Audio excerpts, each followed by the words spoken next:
Hello dear students, welcome back to my channel physics SPC. Gravitation का एक question.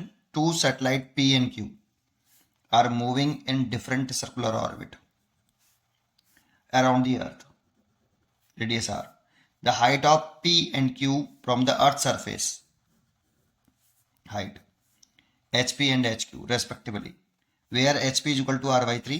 The acceleration of p and q due to the earth gravity are gp and gq respectively. If gp by gq 36 by 25, what is the value of hq? hq पूछ रहा है। Solution. तो सबसे पहले इसका फॉर्मूले को हमें समझ लेना चाहिए कि जैसे ये अर्थ है,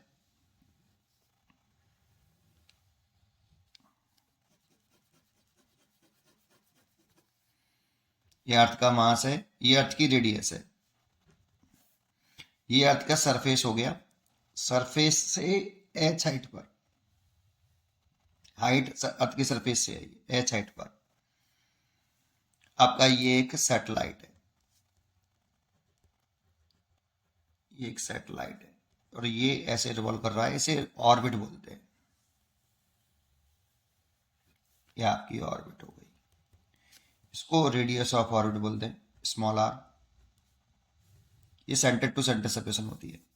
small r radius of orbit, radius of orbit. इसकी वैल्यू हो गई आर प्लस एच।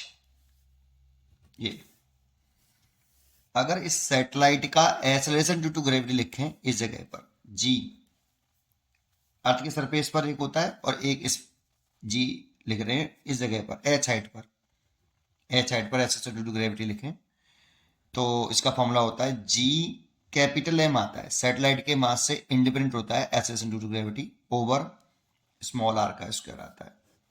ये होता है फॉर्मूला। और यहाँ स्मॉल आर कैपिटल आर से बड़ा है और स्मॉल आर की वैल्यू है कितनी, आर प्लस एच है। आप चाहो तो जी एम की जगह पर, वैसे तो मेरे को इसी का यूज करना है, जी एम ओवर इसकी जगह पे लिख सकते हो आर प्लस एच, इसका होल स्क्वायर।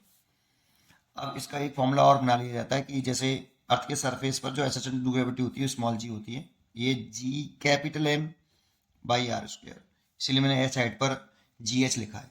इस जी एम की जगह पे हम लिख सकते हैं कितना, जी आर स्क्वायर, या अगर इस जी एम की जगह पे जी आर स्क्वायर लिख दें तो G R square over R plus H का होल स्क्वायर। यहाँ से आर कॉमन ले लें, जी आर का स्क्वायर, नीचे से आर कॉमन ले लें तो कॉमन लेंगे तो आर का स्क्वायर हो जाएगा, one plus h upon R का होल स्क्वायर, आर स्क्वायर से आर स्क्वायर, ठीक है।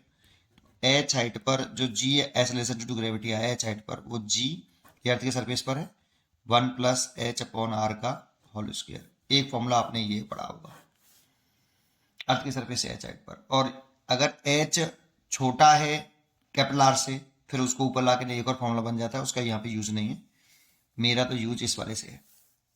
अब करते हैं, मैं इस वाले से कर रहा हूँ और ध्यान रखना small r equal to R plus h, ठीक है। तो फॉर सैटेलाइट पी, और सैटेलाइट पी के लिए कर रहा हूँ, तो देखो पी के लिए जो हाइट है वो एच पी है और एच पी की वैल्यू आर बाई 3 है, और जीपी लिख लेता हूँ बेटा, g p acceleration due to gravity. जैसे सैटेलाइट एच हाइट पे चला गया, जैसे मैं एक डायग्राम बनाना चाहूँ तो बना सकता हूँ छोटा सा, कि अर्थ है, बनाने की जरूरत नहीं थी वैसे तो, ये अर्थ की रेडियस है और ये आपका सैटेलाइट है पी, और ये अर्थ के सरफेस से एच पी हाइट पर है और इसकी वैल्यू रखी है आर बाई 3, है ना। अब देखो आर बड़ा बना दिया, एच बड़ा बना दिया थोड़ा सा, रॉन्ग डायग्राम, क्योंकि ये आर है, ये आर बाई 3। चलो कोई नहीं, समझने के लिए होता है डायग्राम बस केवल। इस जगह पे जो एक्सेलरेशन ड्यू टू ग्रेविटी है वो जीपी है, तो जीपी की वैल्यू इस फॉर्मूले को लगाइए बेटा आप, g m over R one का स्क्वायर, और ये आर वन मान लीजिए आप, ये वाला, और आर वन लिख लीजिए capital R plus h P, ठीक है। ये तो अभी आर वन ही रहने देता हूं, जीपी हो गया, ये फर्स्ट इक्वेशन हो गई बेटा।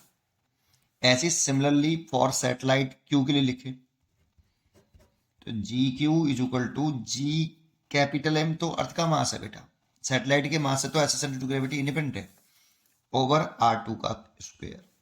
R2 the radius of orbit. इस R2 की वैल्यू इस जगह पे जो R1 की वैल्यू है ये है R प्लस एच पी, और इस जगह पे जो R2 की वैल्यू है ये R प्लस एच क्यू। ये क्वेश्चन नंबर 2, ठीक है ना। अब हमें जीपी और जीक्यू का रेशियो दे रखा है 36/25। तो इसमें अगर आप आगे सॉल्व करना चाहें तो आगे सॉल्व कर सकते हैं। देखो पहले इन दोनों का डिवाइड कर लो, फर्स्ट डिवाइड बाई सेकेंड। तो g p by g q is equal to, तो देखो जी एम बाई R1 का square over g capital M by R2 का स्क्वायर। ये तो कैंसिल हो जाएगा, ये हो जाएगा R2 अपॉन R1 का पूरे का होल स्क्वायर। R2 पे चला जाएगा। जीपी बाई जी क्यू हमें क्वेश्चन में गिवन है 36/25, तो ये 36/25 रखा है, ये स्क्वायर है तो रूट में आ जाएगा इधर R2 अपॉन R1।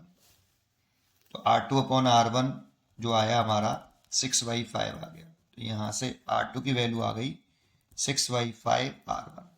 अब जरा ध्यान से देखें तो इसमें जो R1 R2 है वो तो हमारा R प्लस एच क्यू है, और 6/5 जो R1 है ये R प्लस एच पी है, ठीक है। अब R तो R ही है, एच क्यू निकालना है हमें, यहाँ पे एच क्यू ही कैलकुलेट करना है कितना, equal to 6/5 R plus h p रखा है R/3। एच पी हमें क्वेश्चन में गिवन है R/3। सॉल्व कर लो बस, केवल खत्म क्वेश्चन है ना। तो R प्लस एच क्यू निकालना है 6/5, और यहाँ से 3 एलसीएम ले लें तो ये 3R प्लस 4R/3 हो जाएगा, ठीक है। 3 से ही काट दिया 2 बार, तो ऊपर हो जाएगा 8R/5 माइनस R। देखो ये तो 8R/5 हो गया, और ये वाला R में इधर ले आया हूँ तो एच क्यू निकाल सकता हूँ। तो h q is equal to 5 LCM ले लेंगे, तो 8R में से 5R गया तो 3R/5। इतनी हाइट पर सेकेंड सैटेलाइट रिवॉल्व कर रहा होगा, इसलिए इसकी जो आंसर हो गया 3R/5। A choice is correct. उम्मीद करता हूं कि आपको ये जरूर समझ में आया होगा। पढ़ते रहिए और खुश रहिए। Thank you.